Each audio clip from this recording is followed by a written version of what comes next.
In this guide, I will be showing you guys how to add university in Facebook.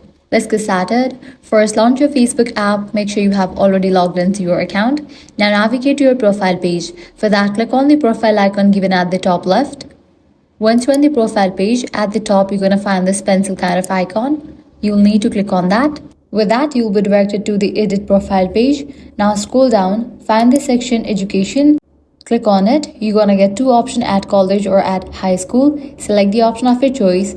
Then search for the college name that you're gonna add in your Facebook profile. Once it appears, click on it. Now you'll need to fill these details.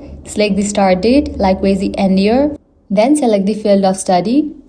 After you fill all these, you can select who can see your university name. After you select it, click on save. With that, your university name will be updated on your Facebook. You can also share this details in your Facebook profile. If you want to do so, click on the option share.